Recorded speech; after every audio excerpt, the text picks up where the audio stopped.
Hey you guys, hi Team Balance.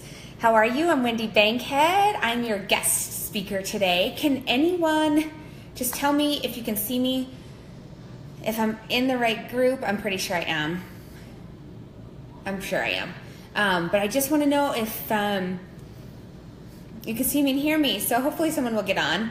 I don't want to take up a ton of your time, so I'm just going to start with my introduction. Well, first I want to start with thanking Angie for inviting me to do this training. That was the most flattering thing. Oh, good, yay, hi Ange. It was the most flattering thing ever to be asked to do a training for you guys and to be involved with another group. And I love Angie so much. Oh my God, I'm sure you guys do too. But I know she said, we met a couple years ago in Nashville. We were getting ready to practice walking across the stage for Success Club All-Star Legends. You know she's a legend, right? And we met, and I recognized her because I followed her on Instagram, Angie in Progress, and then getting to know her, she's the funniest, sarcastic, in a good way. I'm just obsessed with her. So anyway, I just want to thank you, Angie, because it's just the best thing to just know you, and I just adore you, and to do a training for you is awesome. So like I said, my name is Wendy Bankhead. I'm just going to give you a little background on my story because I think sometimes I'm the same way. I'll see coaches who've been in the business for a while and you're just oh, it probably was, they probably just jumped right in and blah, blah, blah. But I just want to tell you, I signed up in 2010 with a different coach. Janelle's my coach now. I was inherited, absorbed kind of into her team. So that's awesome. But I signed up in 2010 after doing Turbo Jam and Turbo Fire, and I loved Shakeology, and I thought being a coach would be cool. And I signed up, and I didn't do anything with the business for 3 years. I was in and out. I was the super annoying coach who would I'd ask my coach, hey, how do you get to Emerald? And then I would never do anything she said. And then I'd be well, she'd tell me about Success Club. I was I don't do numbers and stuff. I don't do figure stuff out. I sound really smart. So I just refused to really commit to this business. And I did that for 3 years. And then after having my first daughter in 2011, I went from working full-time. I was a sales executive for a recruiting company for 10 years. And we decided I would stay home with her. And after being home for a year, I really felt lost. I gained weight. I didn't really lose weight after pregnancy. I had really unhealthy habits. I really liked eating a lot. I really liked drinking wine a lot. And finally, after a year of that, I just was sick of myself. And I was listening to a National Wake Up Call. Meg Wazinski was the speaker on it. And I'll never forget it because it was it's ingrained in my mind. It was so specific. And I have the worst memory. But I remember this so specifically. I was in my daughter's playroom and I was listening to her talking about setting SMART goals. And just the things she was saying, I was I can do this. I can do the same stuff she's talking about. Why am I not utilizing this opportunity that we have as coaches to get myself in better shape, because God knows I needed it, to get my mind right because my confidence was in the tank, to earn income. I hated not having my own money. I'd always worked. I always had my own income. I hated not having my own in my own account that I could spend when I wanted. And to help other people do that and to have a connection, a community of other women. I was dying for that stuff. So it was right then, in that moment, I decided it is on. I am not squandering this opportunity for another day. And I just went for it. That month, I figured out Success Club. It was the end of February. I hit Success Club 5 that February. I never have missed since. So 52 months, if my math's correct. I told you I don't like numbers. Hold on, I got to tell my kids to shut up. Hey, girls, I need you to be very quiet, okay? Thank you. I wouldn't say shut up. Anyhow, so it was that day forward that I just decided I'm going for it. And through these last 4 years, there have been seasons where I'm super hardcore and seasons when I'm not super hardcore. It just depends on your life and where you are in your life. 2014, I had my second baby. I scaled it back a little bit. But let me move into the topic here. One thing that I've learned, especially the last 2 years or year and a half, is that if we're not constantly inviting to this business opportunity, we will not grow. And that's what had happened to me, honestly. is I kind of stopped inviting to the opportunity. I was afraid to even talk about being a coach.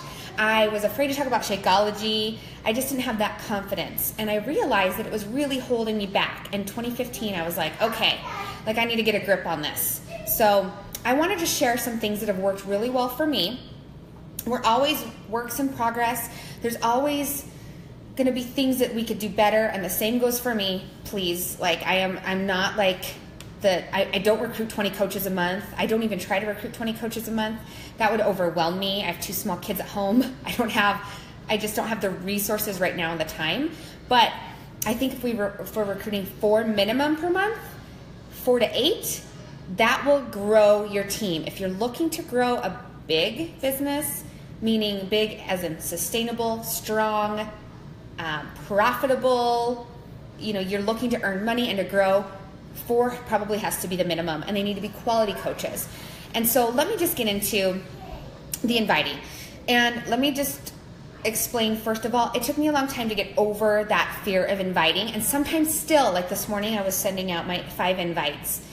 And sometimes I hurry and hit send, and then I turn my phone over, or I'll close the screen because I'm like, oh, I don't want to know what they say. Still, and I've been a coach for a long time. So if you're feeling that uncomfortable feeling or like you're scared, just know you're normal, but don't let that stop you either.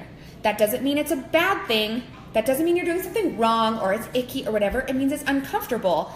And guess what? To get anywhere in life, not just in this business, but to do anything great in life, you have to get uncomfortable. So come to terms with it. Come to terms with it. You're gonna get uncomfortable. Gosh, I almost have sworn a lot. I'm gonna resist cussing, but I get really excited and sometimes I wanna cuss, but I'm not going to. Maybe. Okay, so number 1. My number 1 point is you have to be inviting. The inviting process comes publicly and privately. So there's 2 prongs to it, I believe. There's a public and a private. Okay, so publicly is like your postings, right? So you're out in front of people. And it's super important. And you've got to look at yourself. You've got to ask yourself, am I putting up clear photos? Am I capturing people's attention? So I wasn't great at photos, and I didn't really understand the importance of, how much photos impact when people are drawn to us, because we want to attract people. Thank you, I got it. Thank you so much. We have to attract people in, and it's visually first. So you have to have clear photos.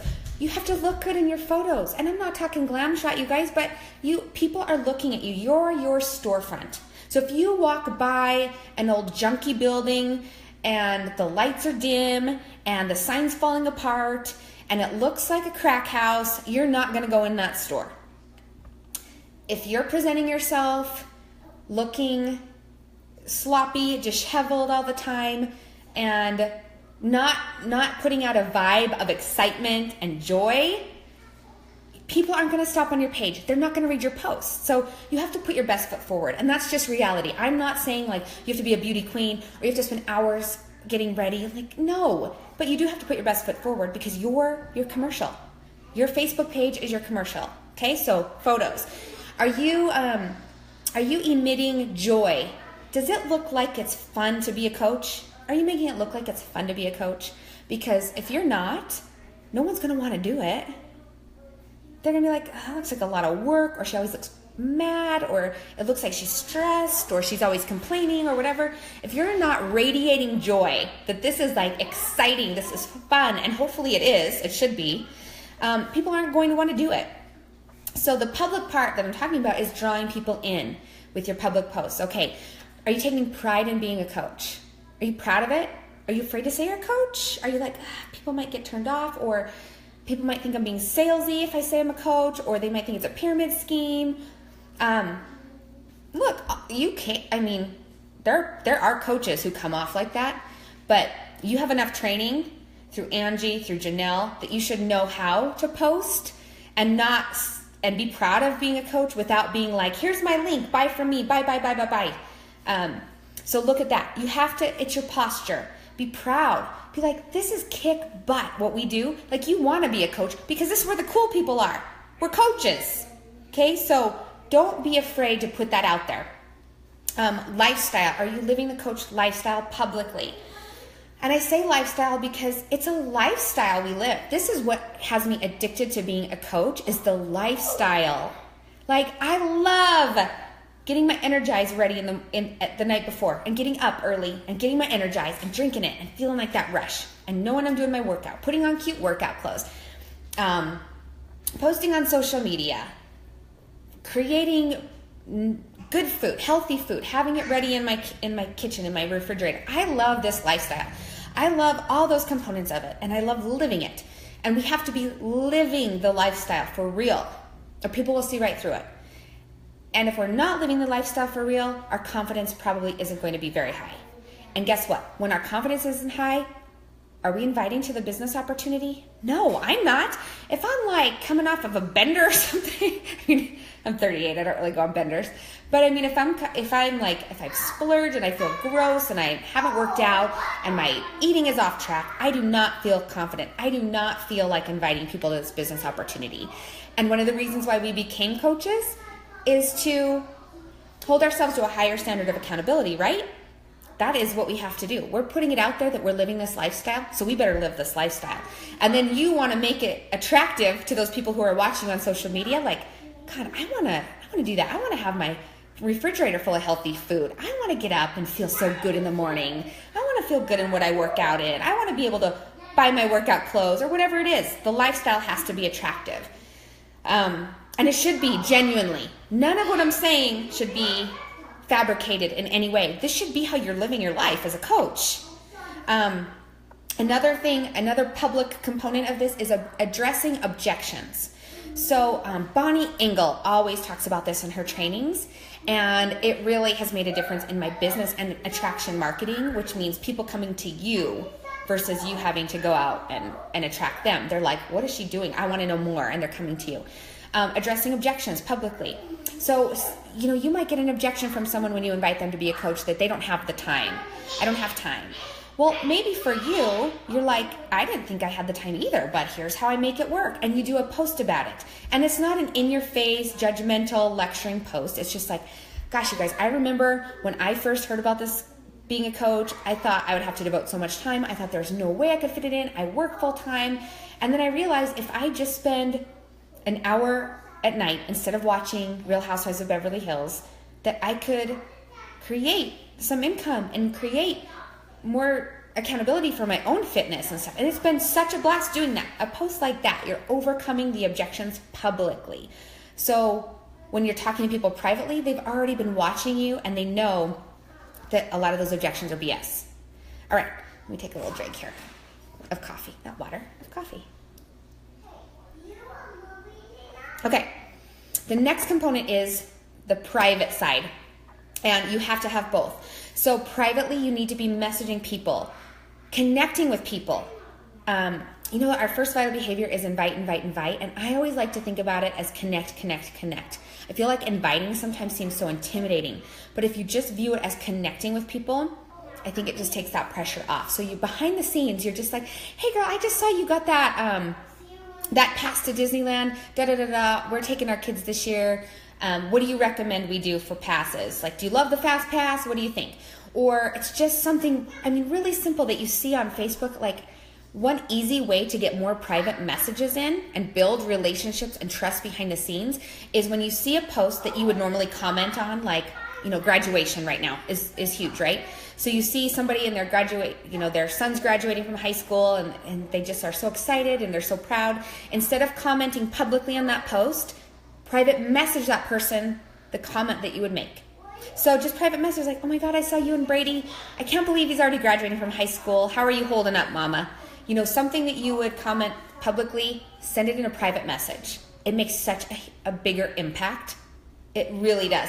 And let me just tell you another side tip that's really, really helped me connect with more people is instead of wishing people happy birthday publicly on their profile, send them a private message wishing them happy birthday. Because nobody's doing that, right? And we're setting ourselves apart here. You want to build trust behind the scenes. You'll hear Janelle say it, you'll hear Shalene say it. No, you want people to know, like, and trust you. That happens in private messages. And this is nothing about Beachbody coaching, you guys.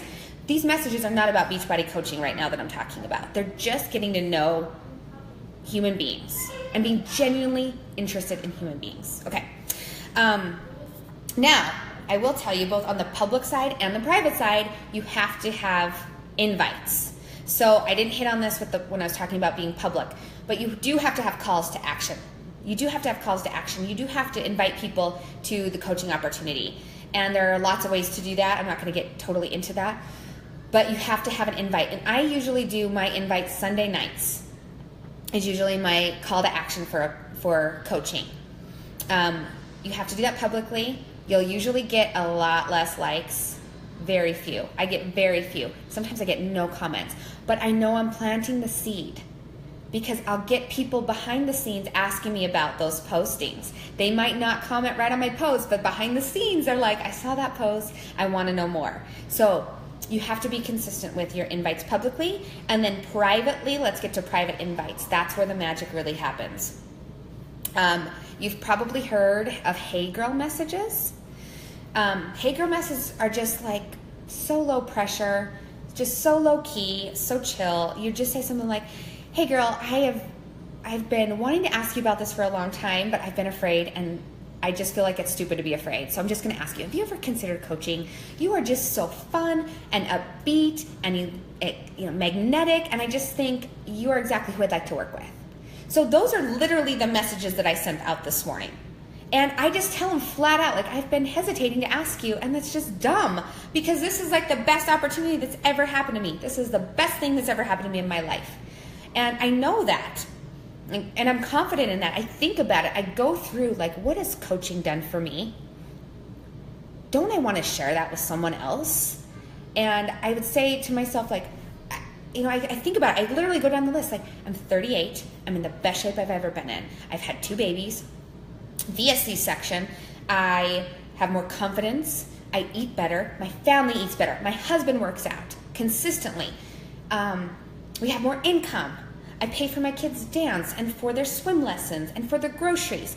Like, all these benefits I think about before I'm sending these messages to remind myself what coaching has brought into my life. So do that. And you guys, you don't have to have like this major success story. You don't have to be a 6-figure earner to have benefits from being a coach. Like, what is it doing for you? Is it getting you to work out every morning before work?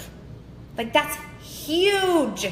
Most people do not do that. But what has it done for you? It starts your day off like in a majorly positive way. You're so excited to start the day. And yes, it sucks to get up at 5 a.m., but you're doing it. And that is what you share. Those are the things you think about before you send these private messages. Like, I've had coaches on my team tell me, like, Wendy, I don't like these messages. And we're in this group right now, Carl's group. You've probably heard about it. I'm here to help. And one of the first postings he did was a call to action to send 5 donuts. And I don't want to go all into it, but basically 5 invites to people who aren't expecting it. And I had a lot of resistance on my team.